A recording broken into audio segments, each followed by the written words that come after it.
The revolution is live.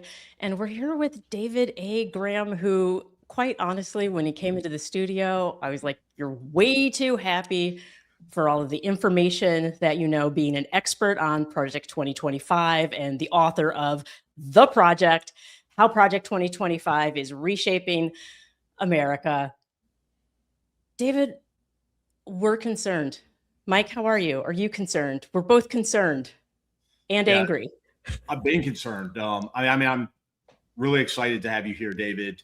I know that when we were coming up with kind of the premise for this whole revolution podcast, I wanted you to be the first guest because I thought it was so important that Americans really understand what's happening and the blueprint for what's happening, which is Project 2025, which you have literally written the encyclopedia/Bible on what Project 2025 is and why it's how it's impacting Americans. So welcome. Thank you.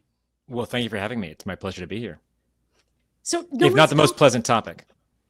It's so pleasant. That's why we're wearing yellow. It's to brighten our mood.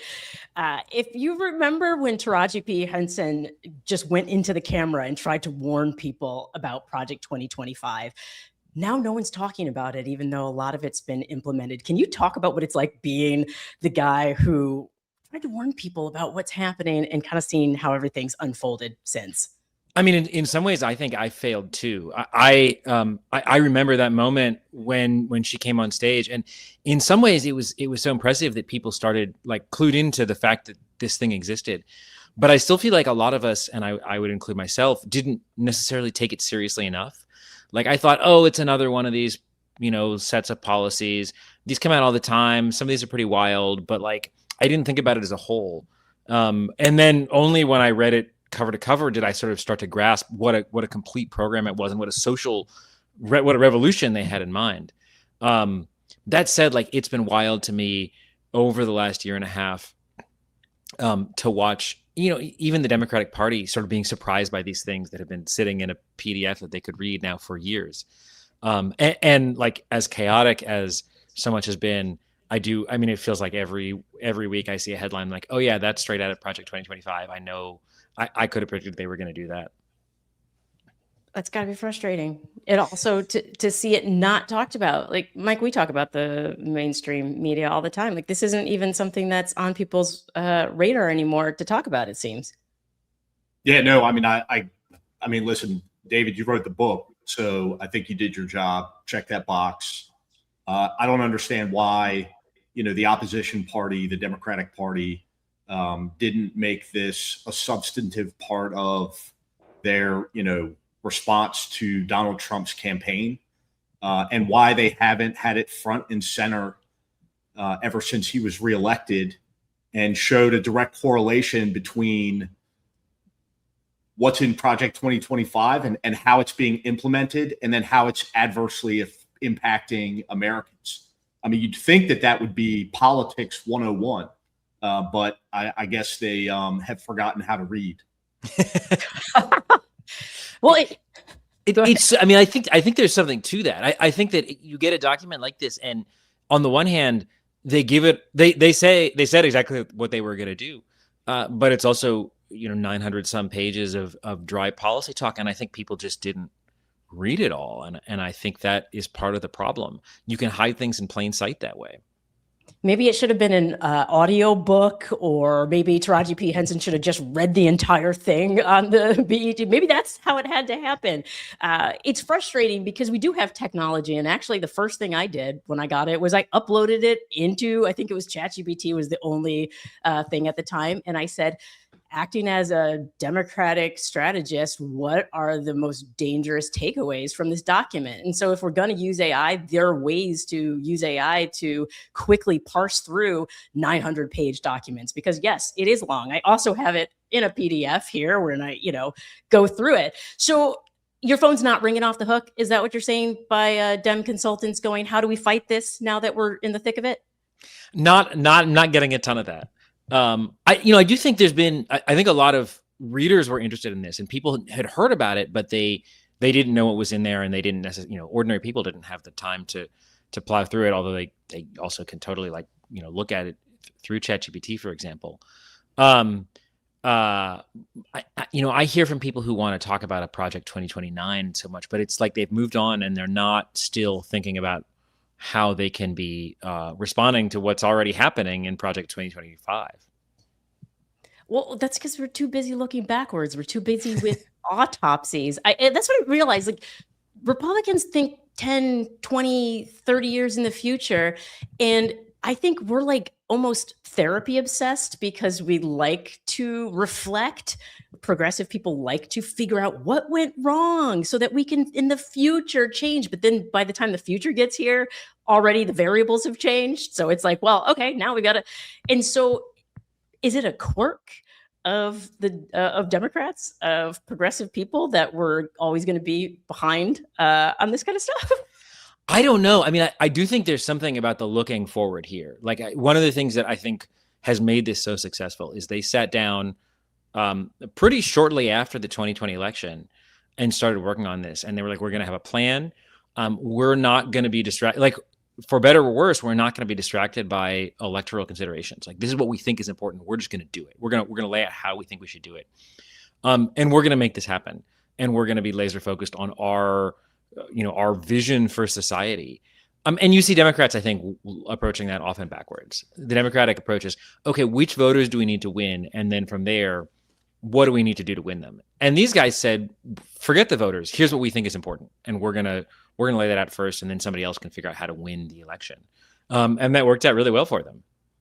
Yeah. So I'm curious just as to who is the we in that, because I think there's, like, who authored this? Yeah. And we know some organizations, some people might not be familiar with them, like the Heritage Foundation.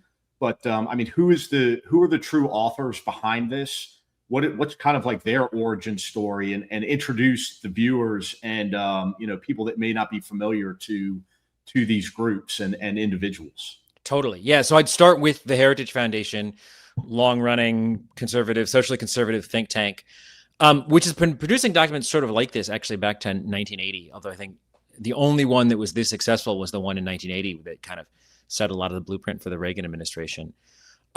And then inside that, I mean, one of the things they did is they wanted to gather as many people from the sort of the Trump, the MAGA right, and maybe even the MAGA curious right, and to sort of set the agenda for the 2024 election. So they brought in a ton of groups in particular, and there are 70 authors, 70 some authors involved.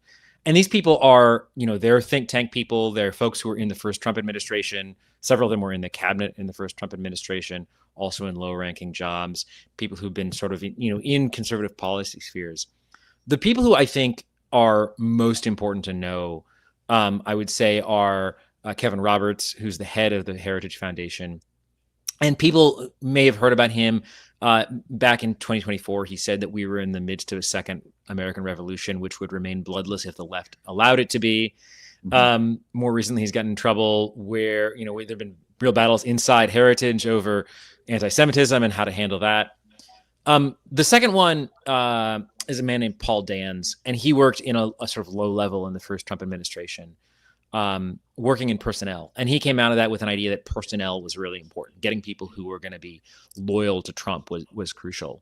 And the third person is Russell Vought, and he was the head of the Office of Management and Budget in Trump's first term. And he's back in that role again. And he's kind of the inside man. He's somebody who knows how government works really well, has spent his whole career there, and had a plan for how to make these things a reality, sort of how to seize control of the executive branch and do the things that they wanted to do. And I think he maybe is the most important person for just having gotten this to happen. Going back to that quote, because I remember when it was said, and I was actually thinking about it today, knowing that we were going to talk with you. We're seeing people in the streets protesting, fighting for civil rights, immigrant rights, and being bloodied. Do you see this escalating in order to actually stop it? Or is there a policy way, an administrative way, a voting way out of this? I think the problem is that it's hard to, you can't control all the factions. And so what you see is, well, Michael, as you know better than anyone, there are people who lose elections and are unwilling to let that go and will respond to that violently. And so the problem is, you can win an election, you can try to defeat these things at the ballot box, but whether that the people who lose are willing to accept that, I think, is an open question. And when they're in power, we've seen real violence being wreaked by some parts of the federal government too. So I think there is a way, but I think it's a scary and delicate moment, and I think it's not impossible, but it's hard to imagine it happening without any violence at all. Yeah, I'm curious, just because I have read quite a bit of Project 2025, but certainly not all of Project 2025. And you have. Is there anything in there that addresses that? I mean, because a lot of these policies, I think, even the authors themselves had to know that the vast majority of Americans would find them, let's just say, distasteful. And so what's the plan? What was their plan for the midterms? What was their plan for future elections if they found themselves in the predicament that they are, like right now, in which pretty much everybody is predicting a blue wave in response to, most of the policies that have been implemented? That's a really good question. I guess there's a few things I'd say. One is, there are places where they have sort of even written off politics. They're like, we're not the political guys. Someone, we're just going to give you the policy. Someone else win the election. We'll handle it from there. They knew these things were unpopular. The Heritage Foundation did some polling in the summer of 2024. And what they found is that swing state voters knew about Project 2025, which I think goes back to Taraji P. Henson, and they hated what they knew about it. But other polling showed that they didn't expect that Trump would actually do these things if he won. They just didn't buy it. And so they were warned that it would be, that it was going to be unpopular. And I think for them, they say things like, we're living in a post-constitutional moment. They say we're on the verge of Marxist takeover. And so for them, this moment is so apocalyptic that you have to do things that are going to be unpopular and that are going to be really serious. And they were willing to do that. I don't think they had a plan for the midterms, though. And so you're seeing that backlash. One plan is you take control of the executive branch. You give so much power to the president that it doesn't matter what happens in the midterms, because you're already going to have consolidated that power. You've already done what you need to do, and you can act sort of unilaterally. Now, I think the real question is what happens, what if a Democratic president or Democratic candidate wins in 2028 and has all of these huge powers? And that's one reason why, so many people in the conservative movement, including the Heritage Foundation, have for a long time, argued against a president who's too strong. In this case, they threw that all out, and I think it could definitely come back to bite them. Yeah, but it also speaks to the fact that perhaps they don't expect to ever lose again. I'm thinking about the comedian Paul, can't remember his last name, but he has great quotes. Paul Rooney, I think that's it. Mooney, Paul Mooney, is that? Yeah. And he said, talking about race in America, and he said, I read the White Book. Us getting away was never a chapter. Right. And so I think about that. They plan, but they don't plan, if you know what I mean. And so it's a little nerve-wracking, a little scary to be a Black person in America or outside of America, like I am right now watching, because Project 2025, above all else, is racist as hell. How racist is it, David? Well, it does the thing where they're often not explicit about it. It hides just a little bit under the surface. So, they talk a lot about these values, and the values are very much a very, white Christian traditional kind of vision of that. They very much want to close the borders of the U.S. And not only to close the borders, it's not just about illegal immigration. It's about pushing out people who are already in the country illegally and legally. So, there's this effort to, for example, to denaturalize people, to get people who have valid visas and to take away their visas and get them to leave, because you're trying to create the sort of demographic balance that you want inside the country. You want to withdraw a lot of social benefits, for example. So there's all these ways that race plays into it that are not quite stated. And I think they would say, well, look, we want these things for everyone. But I think you don't have to look very far into the text to understand the subtext. Oh no, yeah, the subtext is very clear to me, and I apologize, everybody. Paul Mooney, I saw somebody in the chat. I think it was Deirdre. I'm not gonna lie, guys. I'm in menopause, and my brain doesn't work sometimes. I have to take so many supplements, and I know Project 2025 also hates women. How much does it hate women, David? It's rough. I mean, this is very much like women should be in the home raising children. It is. I mean, I think one of the interesting tensions you get in the MAGA movement is there are a lot of women in positions of power. That is not really the case in Project 2025. There are a few women involved, but this is a really male-dominated project. It's very much about, women out of the workplace, men as breadwinners, and that involves things like, it obviously there's a lot of push back on abortion, attempts to ban abortion, or to restrict it if you can't do that. But it also comes to these very basic way of life questions. Who can work, who can't work. I think that, again, that pulses throughout the whole project. And Mike, you're a dad of daughters, and it feels like this is something, and I know Democrats definitely tried to push it, but do you feel that the future that your daughters are facing is a future that makes any kind of sense at all in this sort of Christian nationalist hellscape? No, I mean, I am convinced that currently, not even in the future, currently women in this country are second-class citizens because they no longer have autonomy over their own bodies. And so, anytime that these decisions could be made by politicians about, their own medical care, I think that they have already lost,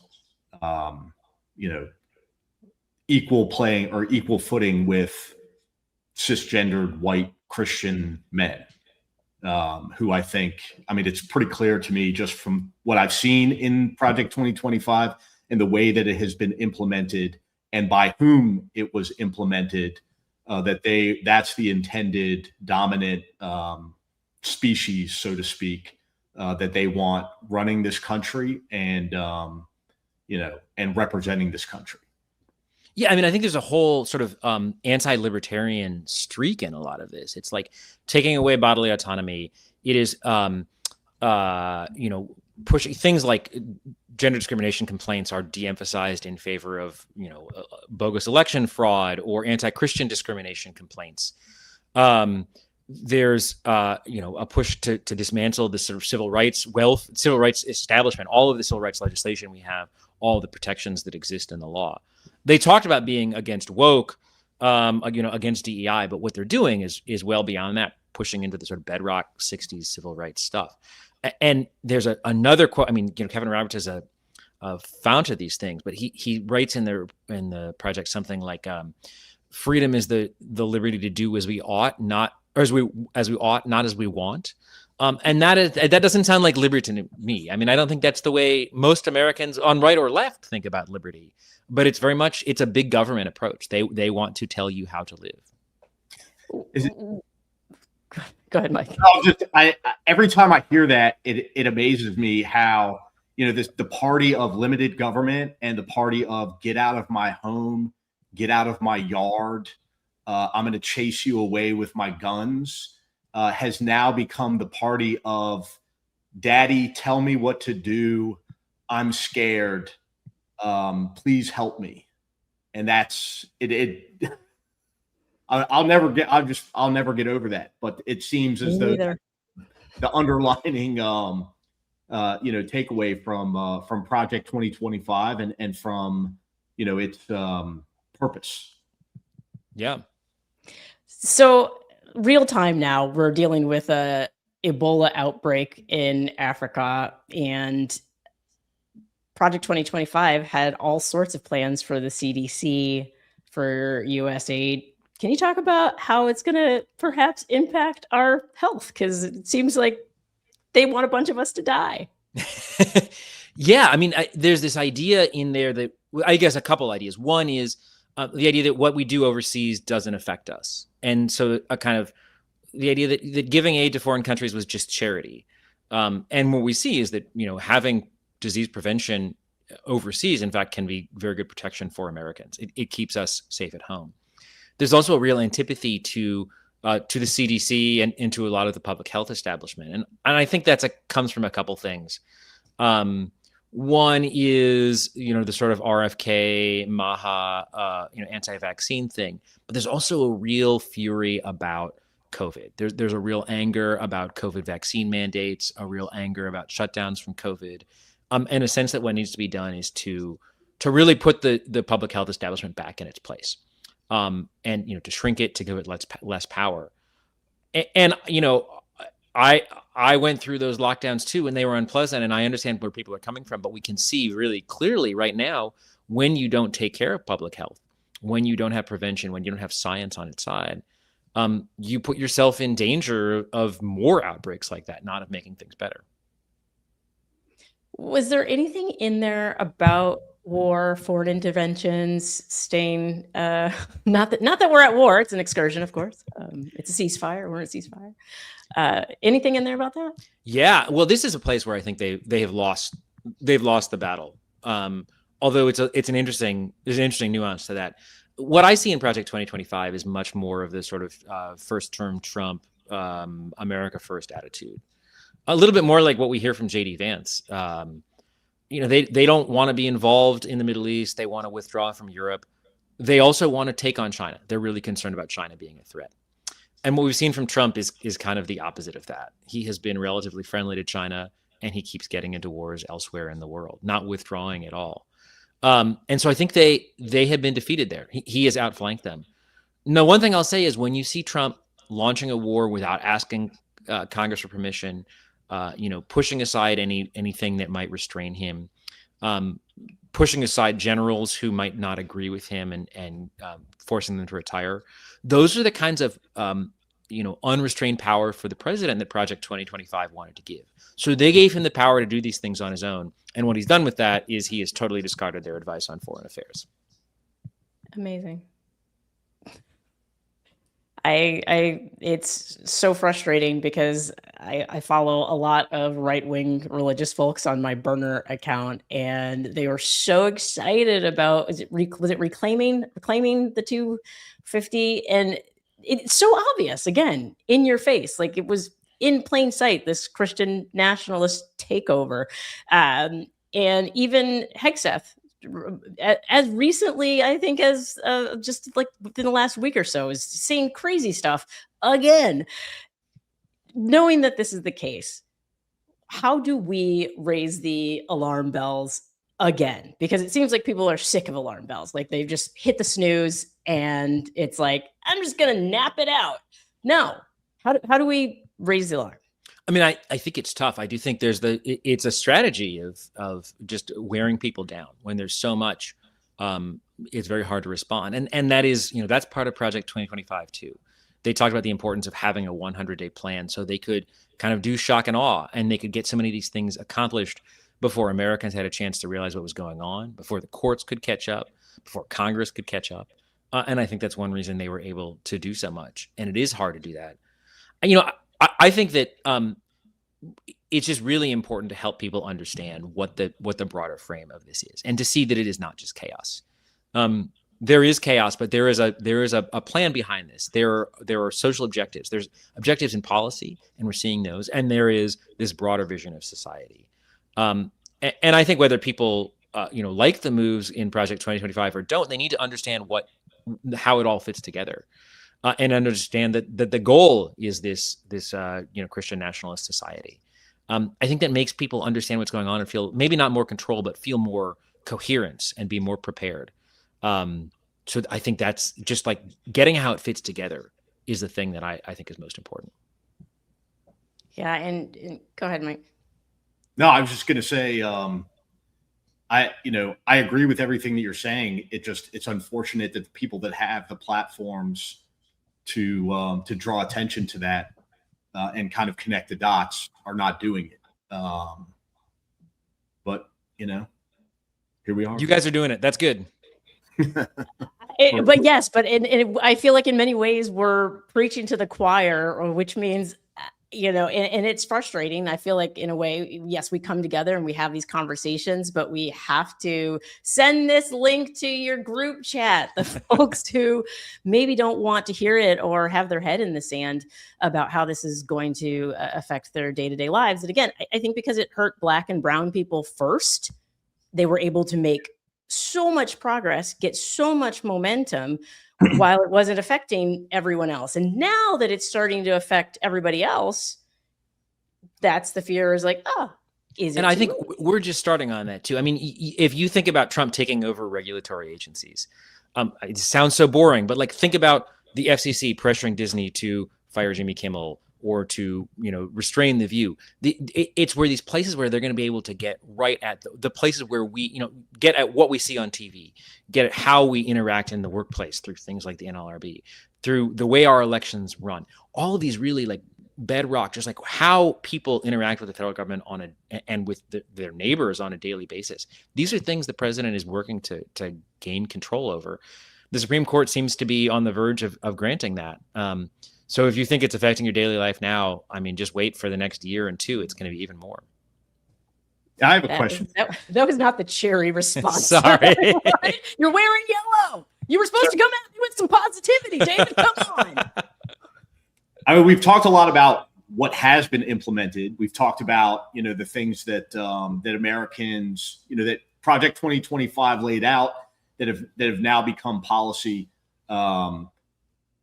What does America have in store? Like, what are some of the things that you haven't seen implemented or are just starting to be implemented that you're most concerned about, that Americans should be concerned about too?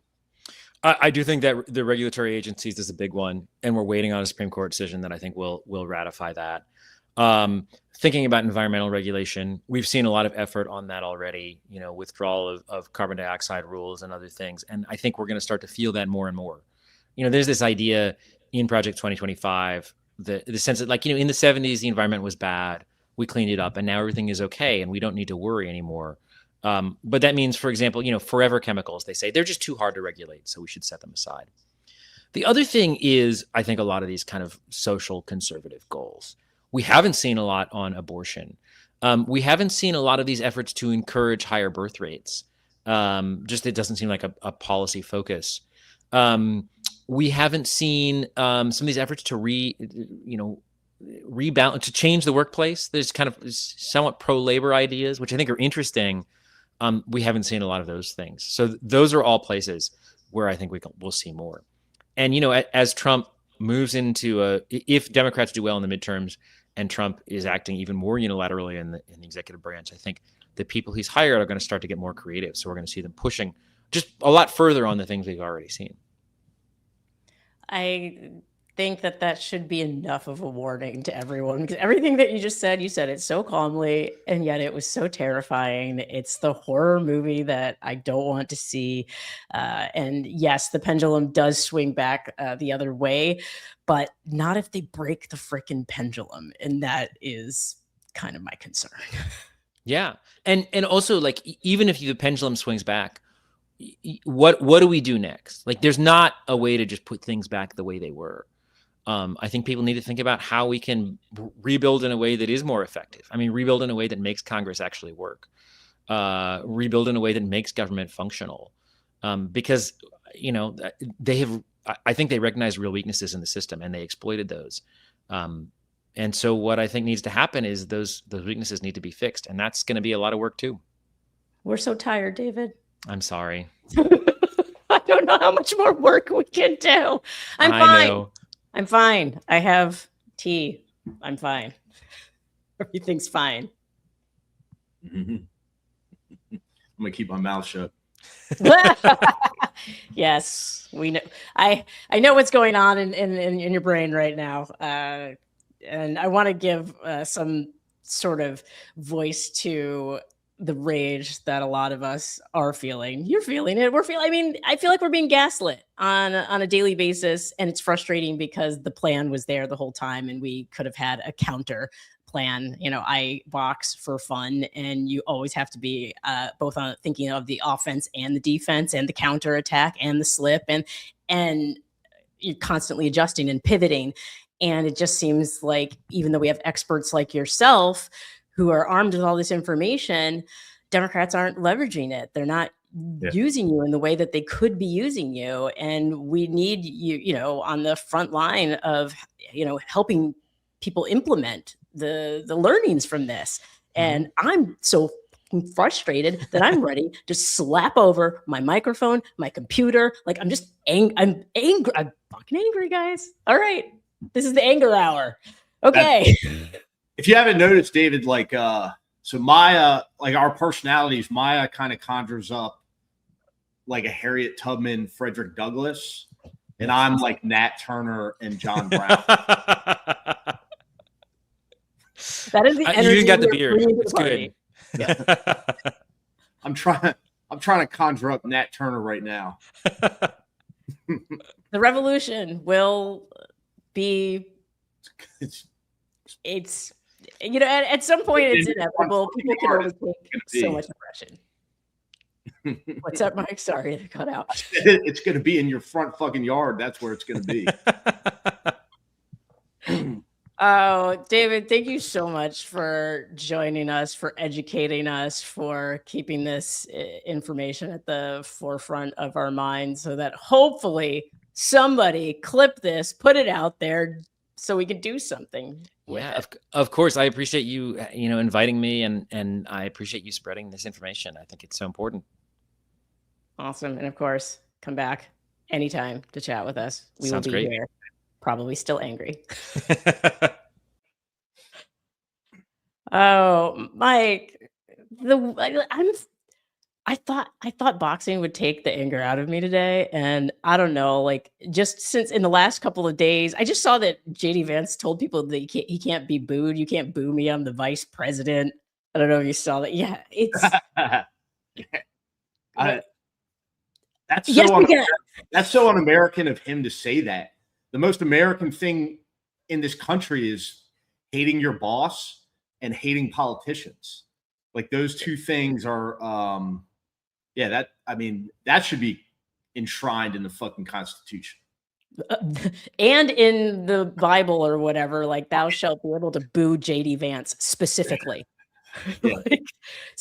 But I think it is anti-American, and so much of what they're doing is anti-American, and they've managed to twist the language now so that they somehow own patriotism. And there's so much new stuff that broke that now I can't remember what's happened in the last 24 hours. But what were we? Right before the show, there was something that we were like, "Oh, this thing," and we had a clip. Somebody, I can see somebody in the chat telling me. Play a damn clip, and we'll remember. Refresh our old. Yeah, sorry. I'm thinking about Project 2025 now, so I can't remember the current shit that we're in. Roll a clip. Has to go out there, remove the barricade, and then you have one of the senators complain because he got splattered with a pepper ball. I'm sorry. You probably shouldn't have been there. That's what it was. Mark Wayne fucking Mullen, that guy.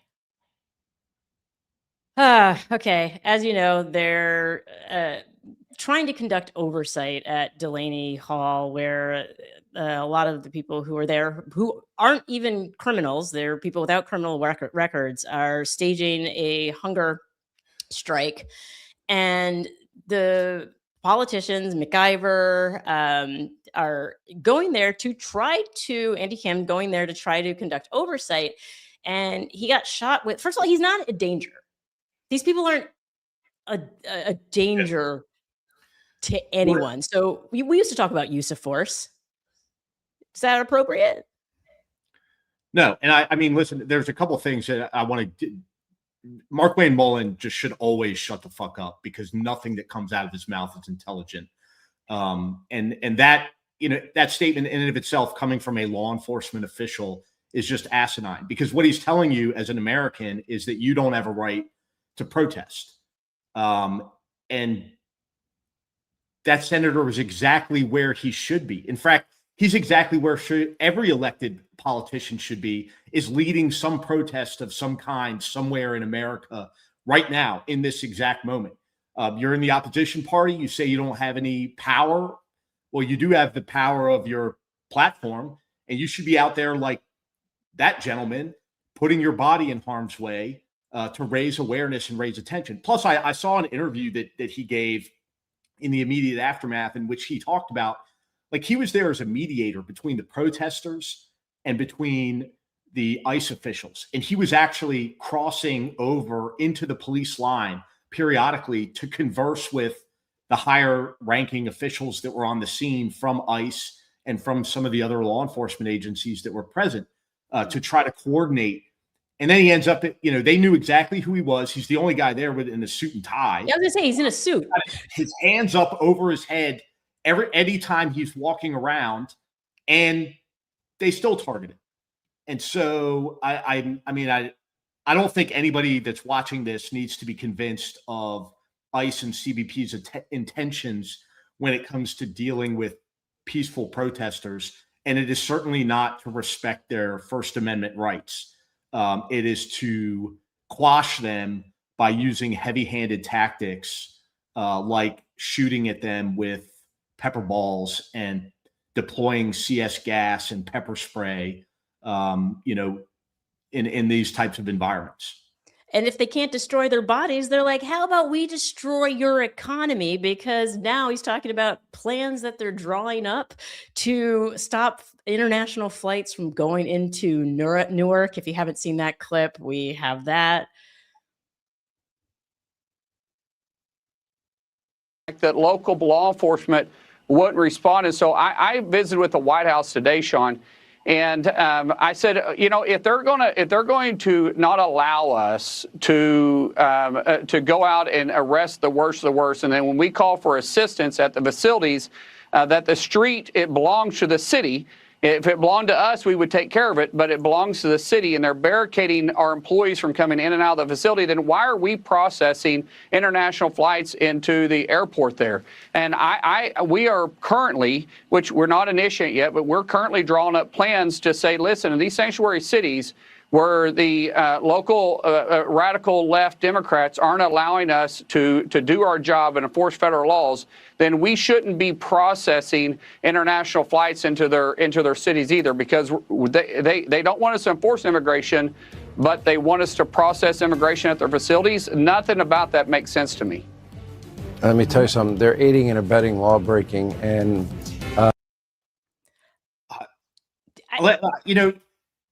this just needs to be addressed once and for all. And since the Democrats don't seem capable of making this argument, I'm going to make the argument as a former law enforcement officer who spent 2 decades in a, inner city police department. And that is the idea that sanctuary cities are not, are refusing to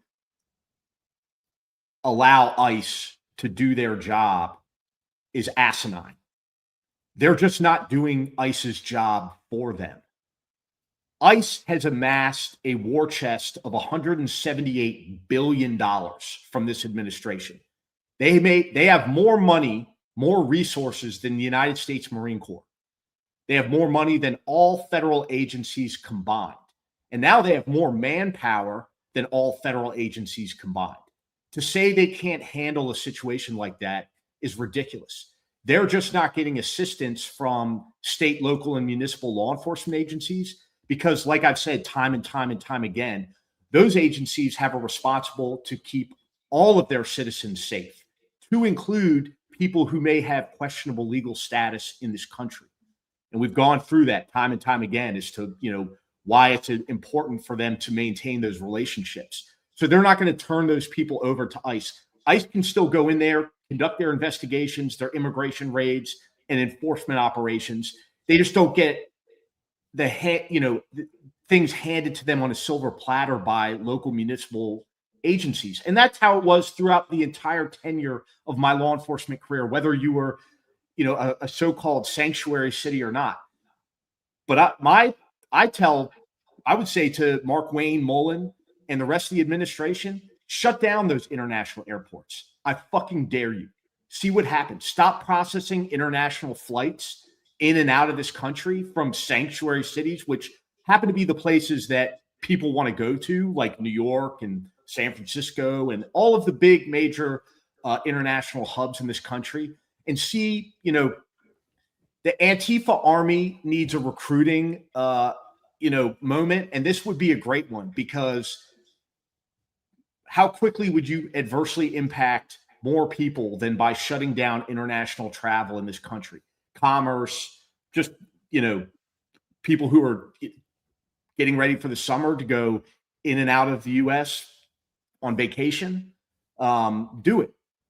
Which is why, this is the thing, Mike, this is why it's a bluff. It's a distraction. There's no way in the world that the airline CEOs aren't on the phone right now with the administration going, are you kidding me right now? The damage that this would do to their bottom line, especially now that we're dealing with the increased fuel prices and the World Cup is about to happen. And it's absolutely insane. There's so much infrastructure and operations around what happens at an international airport that it would impact businesses that are probably Donald Trump's businesses, since he's in hospitality, and businesses of his friends. And so I highly doubt they're going to try this whole collective punishment of the entire economy just so they can shut it. No, they're just saying this so that they can split the progressives, Democrats, people on the left, so they can go, oh, no. Now I've got to be against the protesters because the protesters are going to ruin my summer vacation. I think it's going to have the same impact that the DHS shutdown had, which is people are going to know who the culprit is. The Republicans are the culprit. So if they were to go forth with this and try to shut down all of this CBP processing at international airports, ending international flights, it would just backfire, and they freaking know it. And I think they have Mark Wayne Mullen saying this stuff because he's dumb, and he's dumb enough to say it. Yeah, I mean, I honestly, Mark Wayne Mullen is one of those people that, the words are coming out of his mouth 5 minutes before they're being processed in his brain. And so I understand that, but I don't put it past the administration, maybe not to cancel international flights in and out of these sanctuary cities, but how about deplete them of manpower and resources so that the processing takes astronomically longer than is normal, and try to steer traffic to other places just out of spite, because it's not like we haven't seen that before from this administration. I mean, you're right. They could very well do that. And I know last time I came into the country, I didn't even need to pull out my passport. A machine did the job. There were no CBP folks involved at JFK. It was literally, I just looked at a camera and knew who I was, and a green light came on. And I do not have global entry. I just a regular traveler. And so what this would do is impact mostly international travelers. And jokes on this administration, international travelers do not want to come to the US right now anyway. And as a matter of fact, I think it's 40% of American women want to leave the country for good if they could. So I don't know, guys. We got to get it together, and getting it together means not entertaining things like UFC fights on the South Lawn of the White House next to a crater where the East Wing used to be. I am so fucking angry. Look at that. That's why I don't even go into DC anymore, just because it has become this insane circus. It's like a playground for Donald Trump to do whatever the hell he wants with whatever the hell he wants, and pay for it with, our money. Apparently with national park money. Apparently he's been taking the fees for the national park money and then putting that towards all of his little vanity projects. I hate this man with the passion of a million suns. Loathe everything about this administration. I have not meditated in 4 days. I think I'm going to have to. I told myself today, I was like, I should probably meditate. I was like, no, you know what I'm going to do? I'm going to be angry instead. But I'm going to meditate after, not today, tomorrow. Tomorrow I'm going to meditate. What are you going to do to not strangle someone, Michael? I got to go to my daughter's recital tonight. Oh, that's fun. It's not going to help. That's not going to help me at all. Oh, okay. I help him not want to strangle somebody.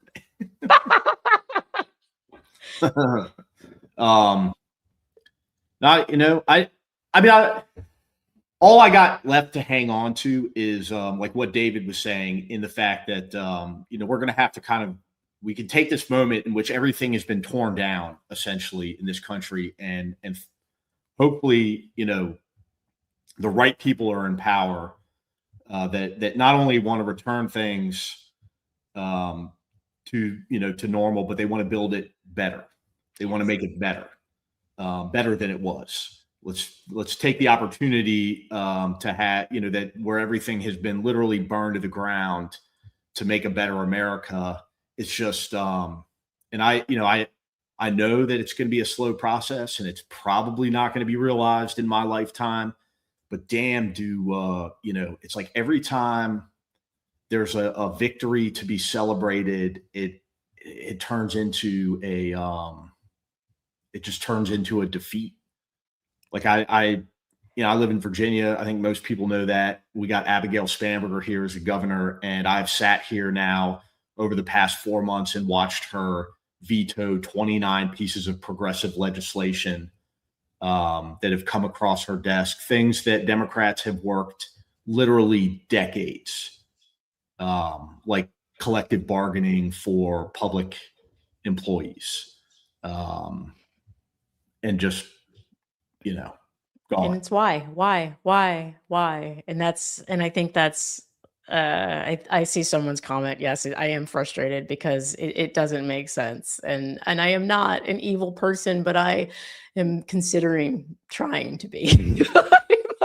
I was like, I will practice being evil to the bad people. No, I think, yes, staying positive, optimistic that we can build something back better than what we had. Because honestly, what we had is not working for a lot of people. And you're more grateful once it's been taken from you. So the freedoms that a lot of people are seeing slip away, and I think we'll value those freedoms a lot more the next time we have an opportunity to go to the ballot box. So, and get engaged, not just at the ballot box, but getting engaged with our local communities and all of those things. But I do think we all deserve, once Trump is gone, I feel like a sabbatical, a week off, 2 weeks. Can we just get like universal basic income for a month so we can all just take a break and not have to think about Trump? Like that would be, I need the politician to put that legislation forward. Is like, once we get rid of him, everybody gets 2 months to decompress. And then they just send us all decompression checks and puppies. So I was going to say, like, first of all, it should be a national holiday. Yes. From Trump out of office. Hopefully Trump out of office and Trump dying coincide, like they're the same day. And then we can just celebrate that. But I'm down for two more federal holidays. One, him getting out of office, and one, him dying. And I think that at the very least, we should do a year of nobody with an income outside of the 1% has to pay any taxes. I like that, actually. I feel like that's doable. I actually like that. They got to pay their taxes, but the rest of us, we get a whole year of no fucking federal or state taxes, nothing. Yeah, but then Jeff Bezos is going to come along and say that won't make a difference at all in the lives of the people. Fuck Jeff Bezos. I think that's a perfect place to end. Thank you, everybody, for joining us. Please like, subscribe, do all the things, follow us on all the channels, and fuck Jeff Bezos. Yeah. We'll see you next week.